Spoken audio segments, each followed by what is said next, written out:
Hello everyone. In today's class, we'll talk about object identification. What is this object identification? In any application, if you want to automate that particular application or perform some actions on that particular applications, the first thing that you need to do is you need to identify the elements. So in Selenium, we call them as web elements. Okay. So in order to identify these web elements, Selenium has come up with 8 different approaches. Okay. So first thing you need to remember is identification of elements play a very key role in automation. Either it may be Selenium, QTP, any tool. Object identification plays a very key role. For example, normally, if a client is investing $100 in automation, $80 will go for creation of automation scripts and $20 go for maintenance. That may be small changes are happening in the application or the elements changing or any small things that are happening in the application and you are modifying your script. For that maintenance goes on. If your object identification is not correct and you have written thousands of lines of code, very good code, but if your object identification is not correct, do remember that your script will surely fail and your maintenance efforts increases. So if your maintenance efforts of $20 may go to $40, $60 as well, because your web element identification approach is not correct. So that's the reason, make sure that you identify an element in a right way. Okay, so there are 8 different approaches, as I said. So let's discuss about them. Okay, so in this session we'll be talking about ID, name and class name identification on the 3 browsers, IE, Chrome and Firefox. Okay, so the first one is ID, second one is name, third one is class name, fourth one is XPath, fifth one is CSS, sixth one is link text, seventh one is partial link text, eighth one is tag name. So these are the different approaches provided by Selenium in order to identify the elements. So for these browsers, for different browsers, we require some add-ons to identify the elements. So for IE, we require F12 developer tools. For Chrome, we require developer tools. For Firefox, we require Firebug and Firepath. So these are the different tools required to identify the elements for these 8 approaches. Okay, so let's start with IE. Okay, so IE F12 developer tools. So I'm taking IE browser and I'm taking one website over here, and on this website I want to identify the elements. So the F12 developer toolbar will be there on the gear symbol. Either there will be a gear symbol or a 3-dot symbol. Click on it and you'll be seeing F12 developer tools. So at the bottom you'll get this developer tools. So now I want to identify the surname text box. So here there is a mouse pointer symbol. Click on it and select the element. And once I click on that element, you can see a particular tag getting highlighted over here. And here you can see different attributes defined by the developer for this particular element called name, title, class, ID, on cap, on click, on blur, type, size, max length. These are all the different attributes defined by the developer for this particular element. So we are no way concerned with all these elements. We are only concerned with ID, name and class name, because in this session we are going to learn about ID, name and class name. XPath and the rest of the topics are covered in the later videos. Okay, so in this particular session, so in this website and in this tag, if you see, do we have an ID? Yes. Do we have a name? Yes. Do we have a class? Yes. So we have all the 3. Always remember, first preference goes to ID, second preference goes to name, third preference goes to class name. So I am taking the value of ID. Okay, so ID value is yes name. If you want to highlight this element on the web page also, there is a square box. Just click on it. So the element that is highlighted in the Firebug or whatever we can call it as developer tools, the same element will be highlighted on the web page. So this tag, input tag, is highlighting the surname text box on the UI. Okay, so I have taken the value of ID called yes name, placing the cursor at the starting HTML tag, placing the cursor at the starting HTML tag, placing the value in the search box on the right hand side. Now click on enter.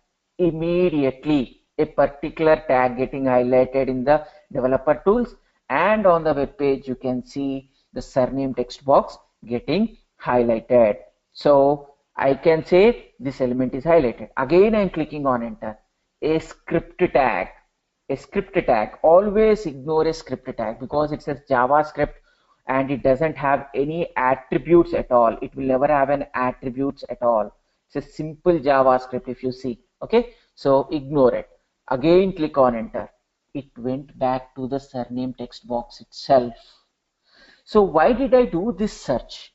The main reason for doing this exercise is from the starting HTML tag to the end of the HTML tag, I am trying to search for the value called YesName. How many tags have this value? So there are two tags. One is input tag, another one is a JavaScript. Always ignore the JavaScript. So when you ignore the JavaScript, we have only one tag, that is the input tag, which is highlighting the surname text box. So the main reason for doing this again is in Selenium there is a thumb rule called every element on a given web application should be uniquely identified. Every element on a given web application in Selenium should be uniquely identified. So that's the reason we are trying to search for this particular element throughout the web page and make sure the value of ID is unique. It is not defined for more than one tag.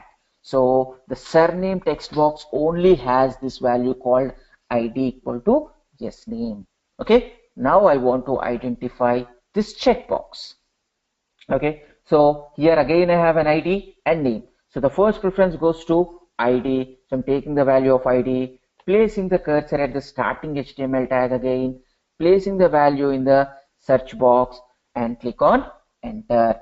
Immediately, if you see a tag getting highlighted and on the web page it is highlighting the checkbox. Again click on enter, a script tag, ignore it. Again click on enter, again it is highlighting the checkbox itself. So I can say that this value is uniquely identifying the checkbox, and I can use this ID value to identify and perform the actions on it. Okay, so now I want to identify previous name text box. Okay, so when I identified this previous name text box, different attributes are there. Assume the developer hasn't defined ID. What is the next thing that we'll take? We'll take name, because the second preference goes to name. So I'm taking the value of name, placing the cursor at the starting HTML tag, placing the value in the search box. Again click on enter. A script tag, ignore it. Clicked on enter, it is highlighting the previous name text box. Again click on enter, a script tag, ignore it. Again click on enter, a script tag, ignore it. Again click on enter, it is again identifying the same previous name text box. It is not going other than the script tag. So I can say that this previous name text box can be uniquely identified using this particular name attribute value. Okay, so now I want to identify a particular element called color of hair. So I'm again clicking on the pointer and trying to select the color of hair text box. Assume there is no ID and name. Assume there is no ID and name. And what is the next thing that we'll take? We'll take class value. I'm just taking the class value, placing the cursor at the starting HTML tag, placing the value in the search box. Now click on enter. Immediately a particular tag is getting highlighted, and on the web page it is not highlighting the color of hair. Let's see which element it is. It is highlighting the surname text box, and here you see class equal to UPP. That means the class value is duplicated. So you should never use this value to identify color of hair text box. If you use it, what happens? Selenium will perform the action what you want to enter in the color of hair on surname text box. For example, if you are trying to enter color of hair as white, it will blindly go ahead and enter the value in the surname text box as white, because Selenium first identified this particular element called surname.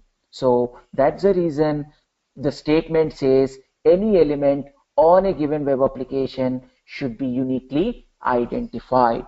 Okay, so here you need to remember one important point, that is ID equal to ABC and ID equal to ABC.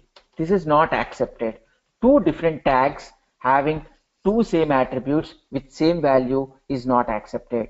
ID equal to ABC and name equal to ABC, accepted. Two different tags or two same tags with two different attributes can have the same value. So ID and name or class name can be same value, but two same attributes should never have the same value. So this is how we identify the elements on a given web application on IE using ID, name and class name. Now let's take another website on Firefox. Okay, so on Firefox I am taking a website called dealforloans.com, and here on this particular thing I am trying to take one website over here, and as I said we require Firebug. So simply go to google.com and type download Firebug for FF and just install this add-on. Add to Firefox. You don't require to restart your browser for Firebug. So once you install it, on the top right side you'll see this bug symbol. If you see this bug symbol, that means the Firebug is installed correctly, and if you don't see that, that means there is some issue in your installation. Okay, remember it should be always highlighting the HTML tab, not any other tabs over here. Okay, here again I have a pointer symbol and clicking on it and selecting the co-borrower's income text box. Here again I have an ID and taking the value of ID, placing the cursor at the starting HTML tag, placing the value in the search box on the right side. Immediately here it is identifying a tag. Here you don't have a highlighter, just mouse over on the tag, you will see which element it is. It is co-borrower's element. This is what I want. Again I want to click on enter. It is rotating between the same tag. If you concentrate, it is rotating between the same tag. It is not going outside the tag. Different attributes of the tag have this value. So we can say this value is unique because two same attributes should never have the same value. That is, ID value should not be duplicated, and it is not duplicated. Okay, now I want to identify a button called get code button. Here I don't have an ID, I don't have a name, I have only class. So I'm taking the class value, placing the cursor at the starting HTML tag, placing the value in the search box. Immediately it is highlighting one element. When I mouse over on it, it is identifying the get code button, and when I'm clicking on enter, it is not going anywhere else. So I can say that this particular value is unique, and this class value can be used to identify the get code button. Now I want to identify this checkbox, and when I identified it, I don't have an ID.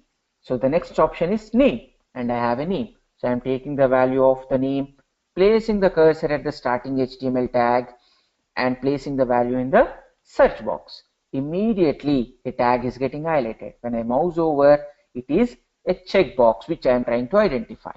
Again, click on enter. It is not going anywhere else. So I can say that this value is unique, and I can use this value to identify this particular element. So this is how we use Firebug. Okay, so let's now go with Chrome.